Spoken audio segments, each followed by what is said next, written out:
दोस्तों, कहानी की शुरुआत एक खूबसूरत लड़की से होती है जिसका नाम चूसली होता है। चूसली एक चाय की दुकान पर चाय पीने के लिए जाती है। जब वो चाय पी रही होती है तभी दो बावली गेंड उसे छेड़ते हैं। चूसली पहले तो उन्हें इग्नोर करती है, लेकिन वो लोग अपनी हद पार कर देते हैं। तभी चूसली उन पर हमला कर देती है और उन्हें इतना मारती है कि उनके अखरोट फोड़ देती है। तभी वो लोग यहाँ से भाग जाते हैं। अब दोनों अपने बॉस के पास आते हैं। इन दोनों को मंझा हुआ देखकर बॉस समझ जाता है कि किसी ने इनकी गेंद फाड़ी है। तभी बॉस पूछता है कि तुम्हारी कितना आदमियों ने मारी है। तभी वो जवाब देते हैं कि हमारी किसी आदमी ने नहीं, बल्कि एक लड़की ने मारी है। उनकी बात सुनकर बॉस को गुस्सा आता है, इसलिए वो अपने आदमियों को लेकर चूसली को मारने जाता है। तभी रास्ते में उसे चुनली मिलती है। वो लोग उससे चूसली का पता पूछते हैं। तभी वो कहती है, मैं चूसली की बड़ी बहन चुनली हूँ। उसने जो गलती की है मैं उसकी भरपाई कर दूंगी। तभी बॉस पूछता है, तुम भरपाई कैसे करोगी? तभी चुनली कहती है, मैं अपने कुएं से तुम्हारे गुस्से को ठंडा कर सकती हूँ।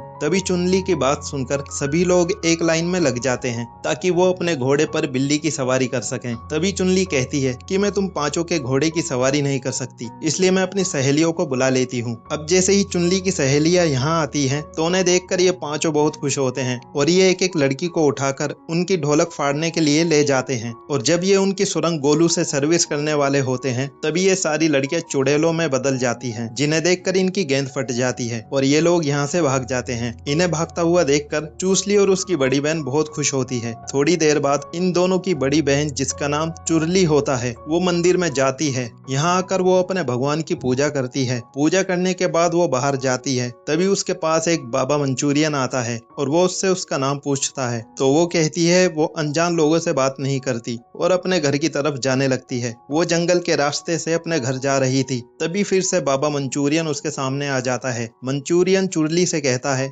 मुझे पता है कि तुम कौन हो और अगर तुम इंसान बनना चाहती हो तो तुम्हें कोका लोला की प्यास को अंदर दबाकर रखना होगा। इसके साथ वो ये भी कहता है कि तुम तीनों बहनों पर बहुत बड़ी परेशानी आने वाली है। लेकिन वो मंचूरियन की बातों पर ज्यादा ध्यान न देकर अपने घर में आ जाती है। तभी घर आकर वो अपनी बहनों को मंचूरियन के बारे में बताती है। तीनों बहनें बातें कर रही होती हैं। तभी इनकी पड़ोसन सुनली यहाँ आती है। वो यहाँ आते ही तीनों बहनों को बाप भाई की दो चार गालियां देने लगती है, क्योंकि वो तीनों बहनों की खूबसूरती से जलती थी और उसको लगता था ये तीनों बहनें मिस्टर गोटे को अपनी खूबसूरती के जाल में फंसा लेगी। लेकिन ऐसा कुछ भी नहीं होता है। जब सुनली अपने घर में आती है तो वो अपने पति से झगड़ती है और उन तीनों बहनों से दूर रहने के लिए कहती है। दूसरी तरफ दिखाते हैं ये तीनों बहनें अपने भगवान के सामने बैठकर ध्यान लगा रही होती हैं, लेकिन ध्यान करते हुए इनके दिमाग में घोड़े की सवारी के ख्याल आते हैं और ये लोग कोका लोला की प्यास मिटाने के बारे में सोचती हैं, जिस वजह से ये तीनों ध्यान नहीं लगा पाती हैं, क्योंकि ये तीनों बहनें चुड़ैल थी और तीनों कई सालों से इंसान बनने के लिए कोशिश कर रही थी।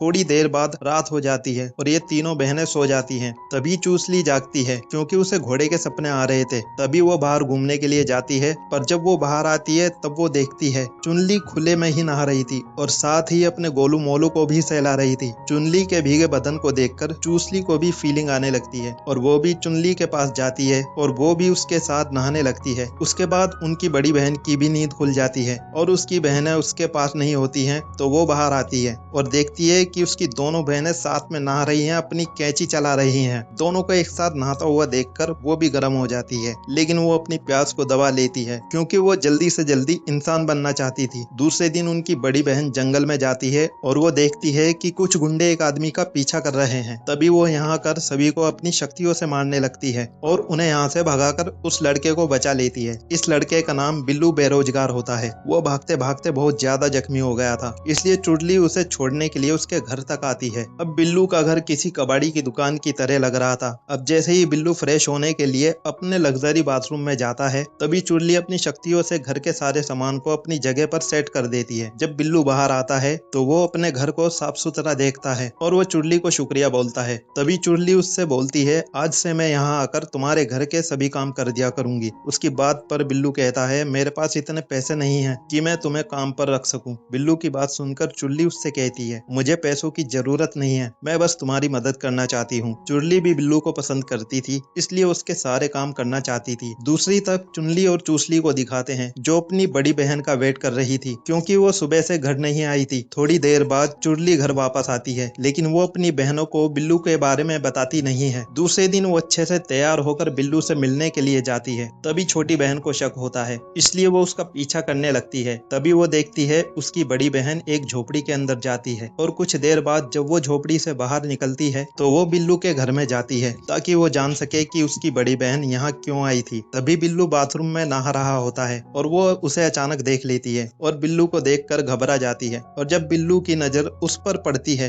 तो वो उसे माँ बहन की 2-4 गालियां देता है और अपने घर से भगा देता है। इसके बाद वो रोते हुए अपने घर में आती है। उसे रोता हुआ देखकर चूसली उसके रोने की वजह पूछती है। तभी चुनली उसे बिल्लू के बारे में सब कुछ बता देती है। चुनली की बात सुनकर उसे बहुत गुस्सा आता है और वो अपनी तलवार से बिल्लू को मारने के लिए जाती है। वो बिल्लू के घर पहुंचकर उस पर हमला कर देती है। उसे मारने के लिए कई वार करती है, जिससे बचने के लिए वो चूसली पर पानी फेंक देता है और उसके बदन को गीला कर देता है। अब जैसे ही बिल्लू उसके भीगे कपड़े देखता है तो उसका छोटा भाई सलामी देने लगता है। चूसली भी कब से घोड़े की सवारी करना चाहती थी। तभी ये दोनों एक दूसरे के करीब आते हैं और दबाकर खुदाई करते हैं। खुदाई करने के बाद जब चूसली घर आती है तो चुनली उससे बिल्लू के बारे में पूछती है। तब चूसली चुनली से कहती है, मैंने उसे जान से नहीं मारा, लेकिन उसे अधमरा कर दिया है। चूसली की बात सुनकर चुनली को बहुत बुरा लगता है और वो बिल्लू की इस हालत के लिए खुद को जिम्मेदार मानती है।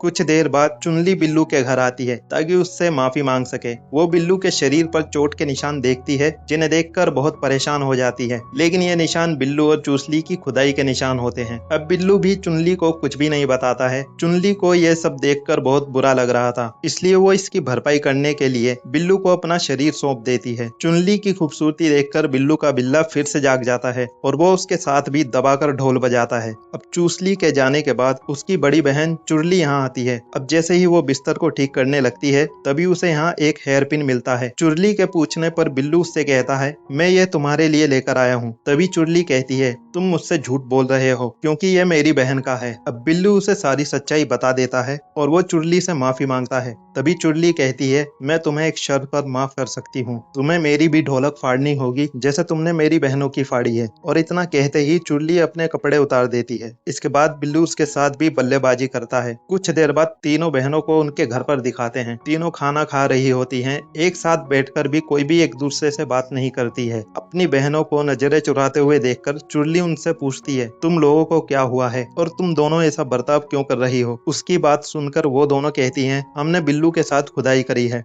उनकी सच्चाई सुनने के बाद चुड़ली भी उन्हें सब कुछ बता देती है। वो कहती है, मैंने भी बिल्लू का डंडा घुमाया है। तीनों बातें कर रही होती हैं। इसी बीच बिल्लू यहाँ पर आ जाता है। उसे यहाँ देखकर ये तीनों बहनें बहुत खुश होती हैं और तीनों उसके गले लग जाती हैं। बाद में ये सब एक साथ ढोल बजाते हैं। कुछ दिन बाद चारों एक साथ बिना कपड़ों के नहा रहे थे। तभी मिस्टर गोटे उन्हें एक साथ नहाते हुए देख लेता है। इसके बाद वो अपनी पत्नी के पास जाकर उसे सब कुछ बता देता है। गोटे की बात सुनकर सुनली तीनों बहनों के घर में आती है और वो बिल्लू के बारे में पूछती है। तीनों बहनें कहती हैं कि बिल्लू हमारा मेहमान है जो कुछ दिनों के लिए हमारे साथ रहने के लिए आया है। उनकी बात सुनकर सुनली तीनों को धमकी देती है कि मैं तुम्हारी गंदी हरकतों के बारे में पूरे गांव को बता दूंगी। तीनों बहनें उसकी धमकी से घबरा जाती हैं। तभी वो बिल्लू के पास जाकर उसे अपने घर जाने के लिए कहती है। बिल्लू उनकी बात मान लेता है, लेकिन वो यहाँ से जाने से पहले उनके साथ बैठकर खाना खाना चाहता था। तभी चारों बैठकर फल खाने लगते हैं, जिनके बीच सुनली के मुंह से निकल रहे थे। असल में बिल्लू कोई इंसान नहीं था, बल्कि वो भी इन तीनों बहनों की तरह एक दरिंदा था। कुछ दिन बाद बिल्लू अपने घर में बैठा हुआ था क्योंकि उसकी तबीयत ठीक नहीं थी। वो देखने में काफी बूढ़ा लग रहा था। तभी वो अपनी शक्तियों के इस्तेमाल से एक लड़की को अपने वश में कर लेता है। दूसरी तरफ तीनों बहनों को दिखाते हैं। तभी उनके शरीर पर अचानक बाल उगने लगे थे। चुड़ली को लगता है ये सब बिल्लू के साथ सोने की वजह से हो रहा है। तीनों बहनें घबरा रही थी क्योंकि वो तीनों ऐसे में इंसान नहीं बन सकती थी। थोड़ी देर बाद तीनों बहनें बिल्लू से बात करने के लिए उसके घर में जाती है। बिल्लू अपने बाथरूम में होता है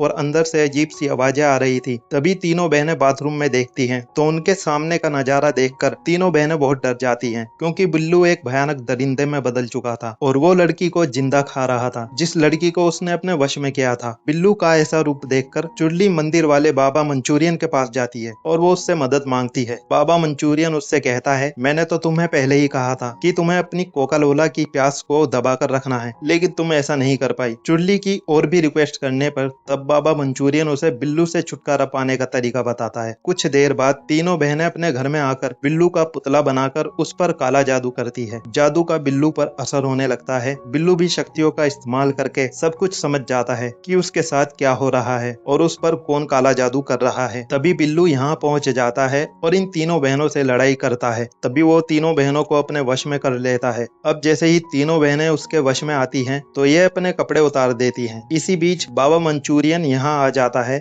और वो तीनों बहनों को बिल्लू के वश से आजाद कर देता है। कहानी के आखिर में बाबा मंचूरियन अपनी शक्तियों से बिल्लू को मार देता है। इसके बाद तीनों बहनों को अपने किए पर पछतावा होता है और इसी के साथ ये कहानी यहाँ पर खत्म हो जाती है।